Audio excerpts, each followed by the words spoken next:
Boa tarde, pessoal, tudo bem? Então, hoje vamos dar sequência, né, naquilo que a gente conversou na semana passada. A gente trabalhou o período final ali da Idade Média e o surgimento de um novo período histórico que para a história é muito importante, conhecido como modernidade. A história, só uma breve preliminar, né, ela se divide em periodizações históricas, em períodos históricos, e cada período histórico, vamos dizer que seria um grande tempo, né, para a história, um período ele aglomeraria uma série de acontecimentos, mas esses acontecimentos trariam a marca de determinadas características que seriam, vamos dizer assim, recorrentes, né? Então a gente tem a pré-história, que ela é marcada por uma série de acontecimentos e fatos que para os historiadores que estudam esse período, sobretudo marcado por uma forma de comunicação, de relação com o tempo, com formas de sociabilidade muito vinculado a um período anterior à invenção da escrita. Depois, após a invenção da escrita, a gente tem a formação das grandes civilizações, como conhecido esse período como Antiguidade. Depois a gente tem o fim do Império Romano e o fim dessas civilizações, o surgimento de um outro período marcado pelo fortalecimento da Igreja como instituição política e religiosa, a Igreja Católica, e sobretudo concentrando o nosso olhar, a nossa leitura em relação à Europa, né? Como também é uma dispersão territorial e política, ruralização, esvaziamento das cidades. Isso marca a Idade Média como período histórico, né? E depois a gente tem, e agora é o período que a gente vai entrar, que é a Idade Moderna, que é marcada sobretudo por algumas características que permitem a gente dizer que o modelo, a forma, o padrão dominante ou o padrão que vigorou durante a Idade Média, ele acabou se dissolvendo, se desconstruindo. Um dos acontecimentos que são muito marcantes, e eu comentei os acontecimentos que marcam o surgimento da Idade Moderna, ou também conhecida como modernidade, a gente conversou sobre isso na aula anterior e eu citei, né, que os acontecimentos que permitiram aos historiadores identificarem uma mudança no tempo e o surgimento de um novo período histórico permitiam dizer que aquelas marcas que predominaram durante a Idade Média estavam se encerrando. Quais são esses acontecimentos, só para a gente recuperar, relembrar? A expansão marítima, então a ampliação do mundo conhecido, do mundo para além da Europa, a partir das rotas comerciais e os europeus passaram a conhecer novos territórios, mais notadamente a costa da África e a região e o continente americano, né, dito descobrimento das Américas, né, do continente americano. A gente tem a separação na cristandade no mundo europeu, a partir da Reforma Protestante. A Igreja Católica ela perde o monopólio do discurso sobre o cristianismo, a autoridade sobre o cristianismo. Então, outras igrejas surgem questionando a autoridade e a forma de interpretação que a Igreja Católica produziu em relação ao cristianismo. A gente tem a formação das monarquias absolutistas e, por consequência, os estados nacionais, nos marcos e no modelo que a gente tem hoje, mas eu vou me deter um pouco mais explicando sobre isso em outra aula.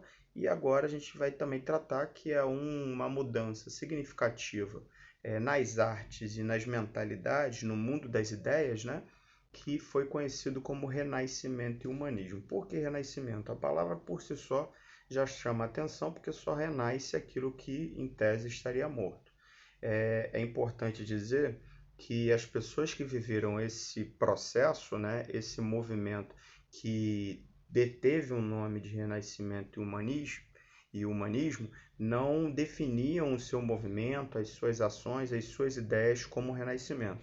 Isso foi definido pelos historiadores, e os historiadores, ao reconhecer essa mudança de pensamento, a esse movimento no campo das artes e das ideias, entenderam que esse surgimento desse movimento e essas ideias significavam um renascimento. Renascimento em relação ao que estava morto. Então, o que estava morto para esses historiadores? Sobretudo, a mentalidade, a forma de ver e de pensar que predominou durante a Idade Média.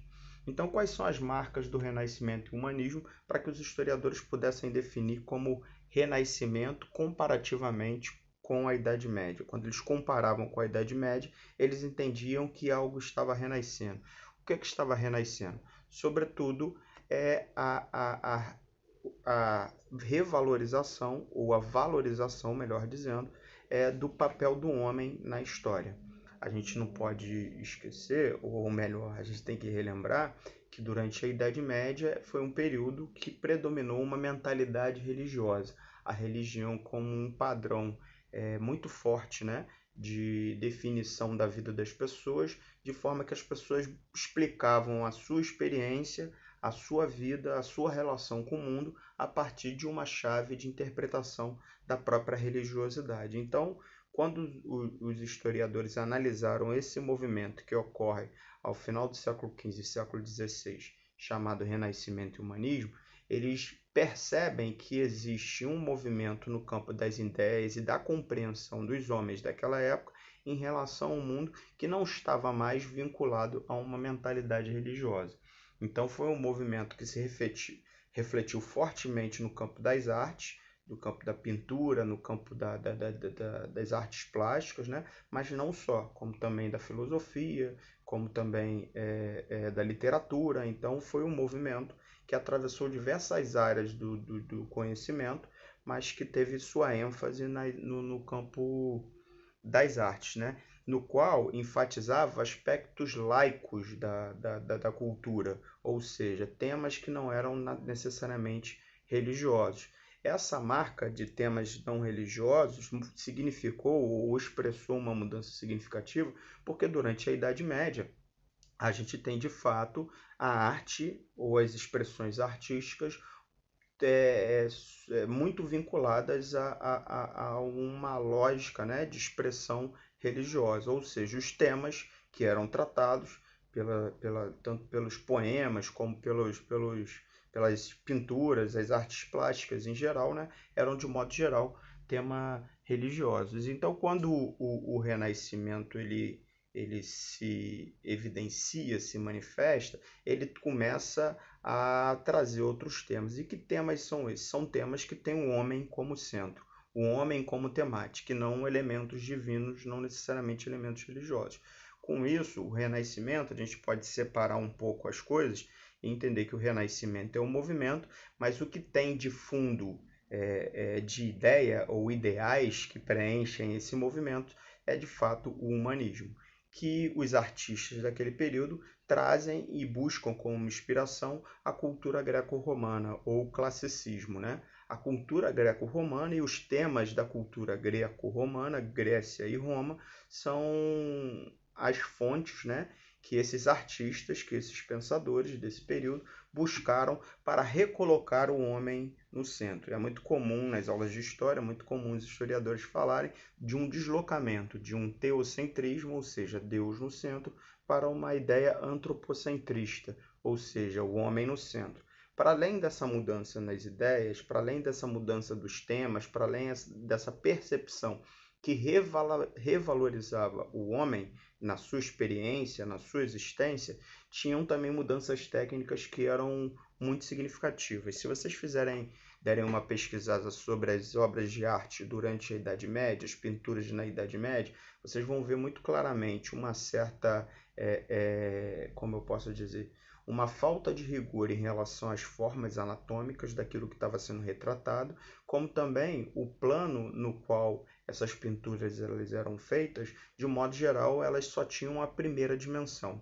Ou seja, a gente tem, durante o Renascimento e o Humanismo, para além de uma mudança nas ideias, uma mudança nas técnicas também, ganhando as pinturas maior precisão anatômica e maior cuidado com as dimensões, de forma que a gente pudesse obter ou observar nessas obras de arte a dimensão tridimensional, ou seja, de profundidade, a ideia de perspectiva, de profundidade presente nessas obras, o que não ocorria nas obras de arte durante a Idade Média. Para propiciar esse movimento, é importante que ele também tenha uma vinculação histórica anterior, né?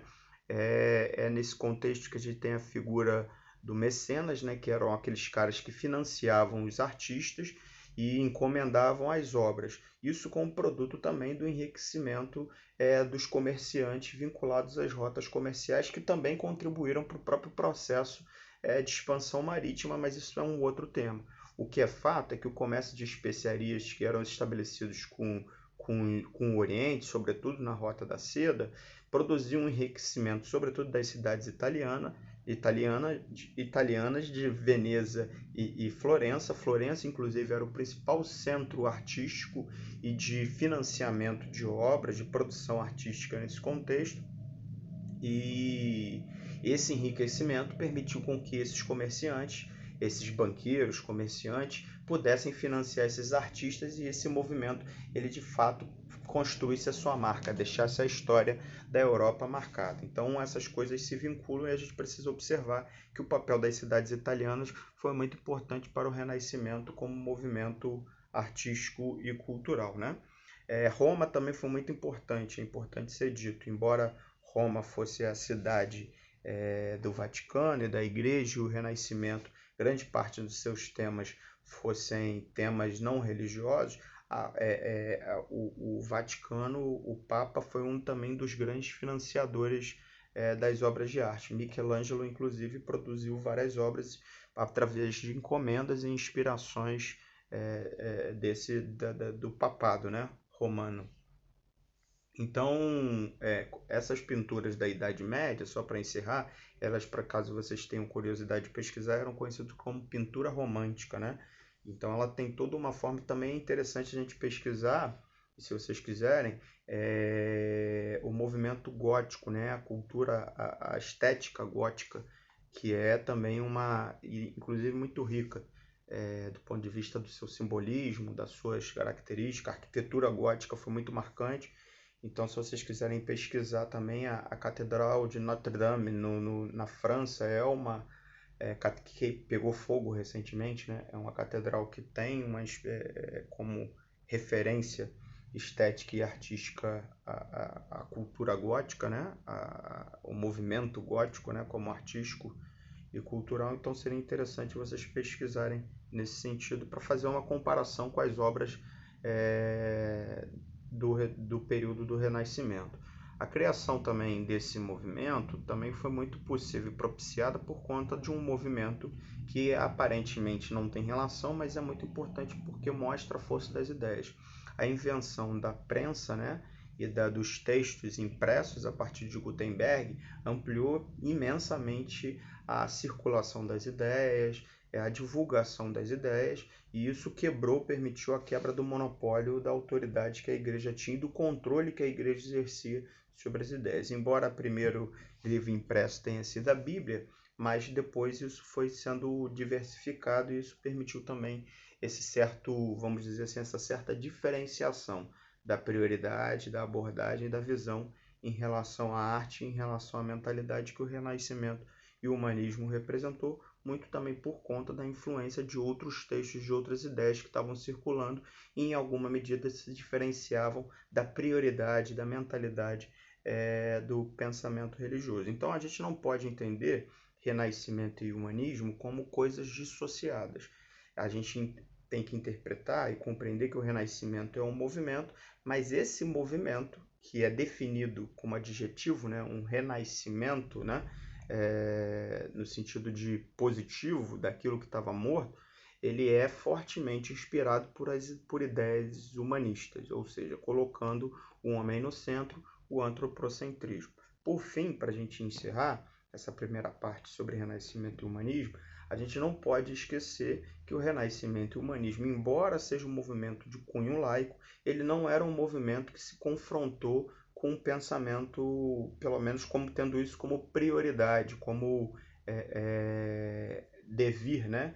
Necessidade imediata.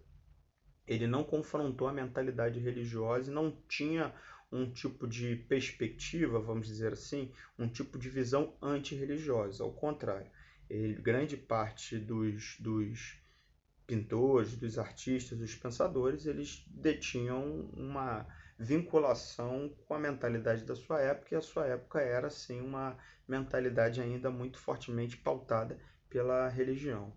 No entanto, eles incorporam dentro desse universo de possibilidades o pensamento ou uma abordagem necessariamente não religiosa, laica, mas que isso não permite a gente dizer que era antirreligiosa. Beleza, pessoal? Vou passar um exercício, espero que vocês estejam bem. Continuem em casa e a gente vai se falando, tá? Um grande abraço.